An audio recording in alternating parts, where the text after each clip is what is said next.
எதிர்மறை எண்ணங்களை புறக்கணிக்கும் வலிமை. ஒரு தொலைதூர ராஜ்யத்தில் த்ரூவ் என்ற ஒரு ஏழை இளைஞன் வாழ்ந்து வந்தான். அவனுக்கு வாழ்வதே பெரும்பாடாக இருந்தது. மழை வெயில் பார்க்காமல் தினமும் கடுமையாக உழைத்து தன் அன்றாட வாழ்வை வாழ்ந்து வந்தான். வேலை கிடைக்கவில்லை என்றால் அவன் பட்டினிதான். எனவே ஏதாவதொரு வேலை கிடைக்க வேண்டுமென்று ரொம்பவே மெனக்கெடுவான். ஒருநாள் அவனுக்கு எந்தவொரு வேலையும் கிடைக்கவில்லை. எனவே சோர்வாக வீடு திரும்ப முற்படுகிறான். அப்போது அவனுக்கு பின்னாலிருந்து, தம்பி, உன்னால் எனக்கு உதவ முடியுமா என்று ஒரு குரல் கேட்டது. த்ரூவ் திரும்பிப் பார்த்தான். அங்கு ஒரு முதியவர் 3 பைகளுடன் நின்று கொண்டிருந்தார். உங்களுக்கு என்ன வேண்டும், ஐயா என்று த்ரூவ் கேட்க, இந்த பைகளை எடுத்துக்கொண்டு நான் பக்கத்து ஊருக்கு போகணும். ஆனால் என்னால் 2 பைகளைத்தான் தூக்க முடிகிறது. எனவே இந்த 3வது பையை நீ கொண்டு வந்தால் உனக்கு 3 தங்க நாணயங்கள் தருகிறேன் என்றார். த்ரூவ் அதற்கு ஒப்புக்கொண்டு அந்த 3வது பையை தூக்கினான். ஐயா, இந்த பை உண்மையிலேயே ரொம்ப கனமாக இருக்கு என்றான். அதற்கு அந்த முதியவர், ஆமாம், அந்த பை முழுக்க வெள்ளி நாணயங்கள் உள்ளன. எனவே கவனமாக எடுத்து வா என்று சொல்லிவிட்டு அந்த முதியவர் அவனை கண்காணித்துக் கொண்டே இருந்தார். அதை கவனித்த த்ரூவ், நான் இதை திருடிச் சென்று விடுவேன் என்று அவர் நினைக்கிறாரா? சரி, அவர் என்ன நினைத்தால் என்ன? என் நேர்மை பற்றி எனக்கு தெரியும் என்று தன் மனதுக்குள் நினைத்து தன் பயணத்தைத் தொடர்ந்தான். கொஞ்ச தூரம் சென்றதும் இருவரும் ஒரு நதியை அடைந்தனர். த்ரூவ் நீரில் குதித்து அதைக் கடக்க முற்பட்டான். அந்த முதியவரோ அவனைப் பார்த்து, என்னால் 2 பைகளோடு தண்ணீரில் இறங்க முடியாது. எனவே இந்த 2வது பையையும் உன்னால் சுமக்க முடியுமா? உனக்கு இன்னும் 3 தங்க நாணயங்கள் தருகிறேன். ஆனால் இந்த 2வது பையில் தங்க நாணயங்கள் உள்ளன. நீ பையை வாங்கிய பின் ஓடிவிட மாட்டாயே என்று அச்சத்துடன் கேட்டார். அதற்கு த்ரூவ், என்னை பார்த்தால் உங்களுக்கு திருடன் போலத் தெரிகிறதா? நம்பிக்கை என்பது இருவழிப் பாதை என்றான்.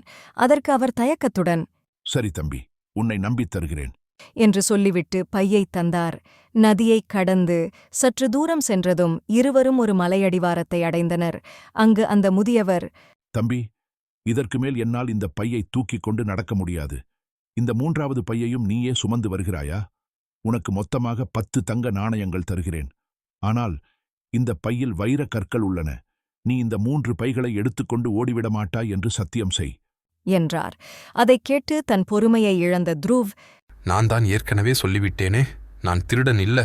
என் ஊரில் விசாரித்துப் பாருங்கள். நான் ரொம்ப நேர்மையானவன். உங்கள் பொருட்களை பத்திரமாக கொண்டு வருவேன் என்று சற்று சத்தமாக கத்தினான். அதற்கு அந்த முதியவர், சரி தம்பி, நீ சொல்வதை நம்பி உன்னிடம் பையைத் தருகிறேன். அப்புறம் உன் அளவுக்கு வேகமாக என்னால் இந்த மலையை ஏற முடியாது. எனவே நீ இவற்றை எடுத்துக்கொண்டு முதலில் போ, நான் பின்னால் வருகிறேன் என்று சொன்னார். அவனும் 3 பைகளோடு அங்கிருந்து புறப்பட்டான். பாதி வழியில் அவனது மனதிற்குள் ஒரு எண்ணம், அந்த முதியவர் ரொம்பவே பின்தங்கிவிட்டார். காலம் போன கடைசியில் அவருக்கு எதற்கு இவ்வளவு செல்வம்? அன்றாடம் வாழ்வதற்கே கஷ்டப்படும் எனக்கு இந்த நாணயங்கள் கிடைத்தால் ஒரு வீடு வாங்கலாம். அழகான பெண்ணை திருமணம் செய்து கொண்டு வசதியாகவும் கௌரவமாகவும் வாழலாம். எனவே இந்த மூட்டைகளை எடுத்துக்கொண்டு நான் ஓடினால் என்ன? அப்படியே ஓடினாலும் அந்த முதியவரால் என்னை துரத்தி கூட பிடிக்க முடியாது என்று ஒரு நொடி நினைத்தான். ஆனாலும் த்ரூவ் தன் நேர்மையை விட்டுக் கொடுக்கத் தயாராக இல்லை. என்னதான் நான் ரொம்ப ஏழை என்றாலும் என் நேர்மைதான் எனக்கு கிடைத்த பொக்கிஷம். அது என் பேராசைக்கு இரையாக விடமாட்டேன் என்று தனக்குள் உறுதியாக இருந்தான். பிறகு மலையைக் கடந்து அந்த முதியவருக்காக காத்திருந்தான். அங்கு வந்த அந்த முதியவர், ரொம்ப நன்றி தம்பி, இந்த பைகளை கொஞ்சம் திற, எல்லாம் சரியாக இருக்கிறதா என்று பார்ப்போம் என்றார். அவனும் அந்த பைகளைத் திறந்தான். அதில் வெறும் கூழாங்கற்கள் இருப்பதைக் கண்டு அதிர்ச்சியடைந்து, இதற்காகவா இவர் என்னை இவ்வளவு சந்தேகப்பட்டார் என்று மனதிற்குள் நினைத்தான். அப்போது அந்த பையில் ஒரு சீட்டு இருப்பதை பார்த்தான். அதில், நான் தான் இந்த ராஜ்யத்தின் அரசன். இது என்னுடைய அடுத்த வாரிசுக்கான தேடல் பயணம். பேராசையினால் நீங்கள் இளவரசனாகும் தகுதியை இழந்துவிட்டீர்கள் என்று எழுதப்பட்டிருந்ததை பார்த்து அவனுடைய கெட்ட எண்ணத்தை கடந்து வந்ததால் கிடைத்த பலனை நினைத்து பெருமகிழ்ச்சியடைந்தான்.